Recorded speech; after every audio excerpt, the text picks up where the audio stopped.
BCB আন্তর্জাতিক সংবাদ চ্যানেলে আপনাকে স্বাগতম। শুরুতেই সংবাদ শিরোনাম, এরপরে বিস্তারিত। কুর্দিদের নাগরিকত্ব ও ভাষার স্বীকৃতি দিলেন সিরিয়ার প্রেসিডেন্ট। ইরানে হামলা চালানো থেকে কেন বিরত আছে যুক্তরাষ্ট্র, জানালেন ট্রাম্প। ইন্টারনেটহীন ইরান, যোগাযোগ বিচ্ছিন্ন দেশটিতে পরবর্তী পদক্ষেপ কী? ইরানের সরকার পতনে বিশ্বকে যে আহ্বান জানালেন রেজা পাহলভি। কুর্দিদের অধিকার নিশ্চিত করে একটি আদেশ জারি করেছেন সিরিয়ার প্রেসিডেন্ট আহমেদ আল-শারা। এতে প্রথমবারের মতো কুর্দি ভাষাকে আনুষ্ঠানিক স্বীকৃতি দেওয়া হয়েছে এবং সব কুর্দি সিরিয়ানকে নাগরিকত্ব ফিরিয়ে দেওয়া হয়েছে বলে জানিয়েছে রাষ্ট্রীয় সংবাদ সংস্থা সানা। খবর রয়টার্সের। গত সপ্তাহে উত্তরাঞ্চলীয় শহর আলেপ্পোয় ভয়াবহ সংঘর্ষের পর এই আদেশ জারি করা হয়।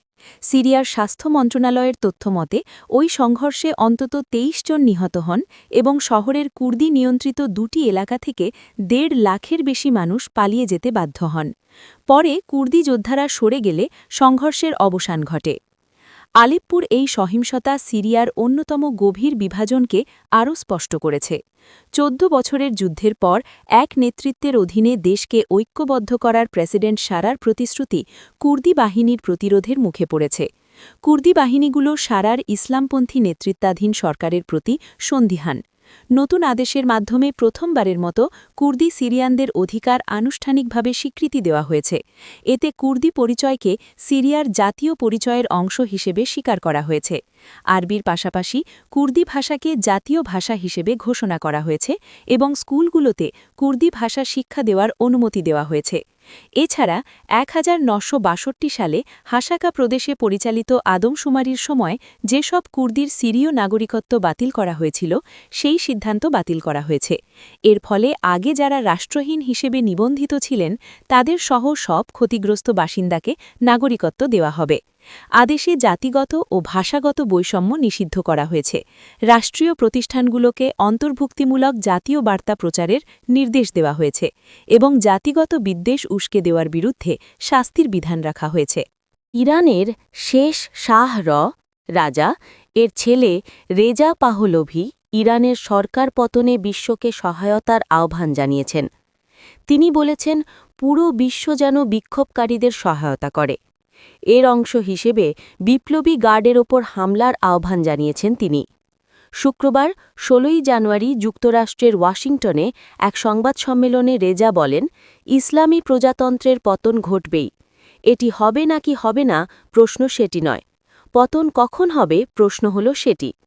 তিনি বিপ্লবী গার্ডের ওপর সার্জিক্যাল হামলা চালাতে যুক্তরাষ্ট্রের প্রতি আহ্বান জানিয়েছেন। রেজা বলেছেন, বিপ্লবী গার্ডের ওপর হামলা চালালে আমাদের কাজ আরও সহজতর হবে এবং আরও প্রাণহানি আটকানো যাবে। গত ২৮ ডিসেম্বর ইরানে বিক্ষোভ শুরু হয়। এরপর এক সপ্তাহের ব্যবধানে এটি সহিংস রূপ ধারণ করে। গত বৃহস্পতি ও শুক্রবার রেজা পেহলভির কথায় হাজার হাজার মানুষ রাজপথে নামেন, কিন্তু ইরানের নিরাপত্তা বাহিনী এটি শক্ত হাতে দমন করে। আন্তর্জাতিক মানবাধিকার সংস্থাগুলোর তথ্য অনুযায়ী ওই আন্দোলনে ২,০০০-এর বেশি বিক্ষোভকারী নিহত হয়েছেন। ইরান সরকার জানিয়েছে, শত্রুদের প্ররোচনায় দাঙ্গাবাজরা এসব হত্যাকাণ্ড ঘটিয়েছে। গত এক সপ্তাহেরও বেশি সময় ধরে ইরানে ইন্টারনেট বন্ধ হয়ে আছে, ফলে ঠিক কত মানুষ হতাহত হয়েছেন সেটি এখনও স্পষ্ট নয়। রেজা পাহলভি আজকে সংবাদ সম্মেলনে বলেছেন, তিনি ইরানে ফিরবেন এবং দেশটির সংবিধান পরিবর্তন করবেন। তিনি দাবি করেন, ইরানের নিরাপত্তা বাহিনী বিক্ষোভকারীদের ওপর হামলা চালাতে চায়নি, তাই সরকার অন্য দেশ থেকে মিলিশিয়াদের এনে বিক্ষোভ দমন করেছে। ইরানে পরবর্তীতে কে নেতা হবেন এমন প্রশ্ন করা হলে রেজা পাহলভি বলেন, এটি ইরানের মানুষ ঠিক করবে। আমি শুধু তাদের স্বাধীন হতে সহায়তা করছি। ইরানে মার্কিন হামলা ঠেকাতে দেশকে আরও একবার সুযোগ দেওয়ার জন্য মার্কিন প্রেসিডেন্ট ডোনাল্ড ট্রাম্পকে রাজি করিয়েছে সৌদি আরব, কাতার ও ওমান। এই তথ্যটি সত্য নয় বলে জানিয়েছেন খোদ ট্রাম্প। নিজের সামাজিক যোগাযোগ মাধ্যম ট্রুথ সোশ্যালে ট্রাম্প জানান, উপসাগরীয় কোনো দেশ বা ইসরায়েল তাকে হামলা থেকে বিরত রেখেছে এমন মন্তব্য সঠিক নয়, বরং ইরানের পদক্ষেপই তাকে সিদ্ধান্ত বদলাতে প্রভাবিত করেছে। সেই সঙ্গে বিক্ষোভকারীদের ফাঁসি বাতিল করার জন্য ইরানের নেতৃত্বকেও ধন্যবাদ জানিয়েছেন মার্কিন প্রেসিডেন্ট। পোস্টে তিনি লেখেন, ইরানের নেতৃত্ব যে গতকাল নির্ধারিত সব ফাঁসি বাতিল করেছে, এ বিষয়টিকে আমি অত্যন্ত সম্মান করি, ধন্যবাদ। এছাড়া সপ্তাহান্তে ফ্লোরিডা যাওয়ার পথে হোয়াইট হাউস ছাড়ার সময় জানাবাদিকদের তিনি বলেন, কেউ আমাকে বোঝায়নি, আমি নিজেই নিজেকে বুঝিয়েছি। তারা কাউকে ফাঁসি দেয়নি, ফাঁসি বাতিল করেছে, সেটার বড় প্রভাব পড়েছে। এর আগে বৃহস্পতিবার হোয়াইট হাউস জানায়, টানা কয়েক সপ্তাহের বিক্ষোভের প্রেক্ষাপটে ইরানি কর্তৃপক্ষ ৮০০টি নির্ধারিত মৃত্যুদণ্ড স্থগিত করেছে এবং একই সঙ্গে ওয়াশিংটন পরিস্থিতি ঘনিষ্ঠভাবে পর্যবেক্ষণ করছে বলেও জানানো হয়। ট্রাম্প বারবার ইরানের বিক্ষোভকারীদের পাশে থাকার অঙ্গীকার করেছেন। তার ভাষায়, কর্তৃপক্ষের দমনপীড়নে সেখানে হাজারো হতাহতের ঘটনা ঘটেছে। মঙ্গলবার তিনি ইরানি বিক্ষোভকারীদের বিক্ষোভ চালিয়ে যেতে এবং প্রতিষ্ঠানগুলি দখলে নিতে আহ্বান জানান এবং বলেন, সহায়তা আসছে। একই সঙ্গে তিনি সতর্ক করে দেন, বিক্ষোভকারীদের ফাঁসি কার্যকর হলে তেহরানকে খুব কঠোর পদক্ষেপের মুখে পড়তে হবে। অন্যদিকে ইরানের কর্মকর্তারা বিক্ষোভকে দাঙ্গা ও সন্ত্রাসবাদ আখ্যা দিয়েছেন, এসবের পেছনে যুক্তরাষ্ট্র ও ইসরায়েলের মদদ রয়েছে বলে অভিযোগ করেছেন। উল্লেখ্য, গত ২৮ ডিসেম্বর ইরানে প্রাণঘাতী ও সহিংস বিক্ষোভ শুরু হয়, তবে হতাহত বা আটক ব্যক্তিদের সংখ্যা নিয়ে ইরানি কর্তৃপক্ষ এখনও কোনো আনুষ্ঠানিক তথ্য প্রকাশ করেননি। ইন্টারনেট ব্ল্যাকআউট বা সম্পূর্ণ যোগাযোগ বিচ্ছিন্নতার কবলে পড়ে এক অনিশ্চিত পরিস্থিতির মধ্য দিয়ে যাচ্ছে ইরান। গত ৮ জানুয়ারি দেশজুড়ে সরকারবিরোধী বিক্ষোভ ছড়িয়ে পড়ার পর থেকে দেশটির প্রায় ৯ কোটি মানুষ বাইরের বিশ্ব থেকে প্রায় বিচ্ছিন্ন হয়ে পড়েছেন।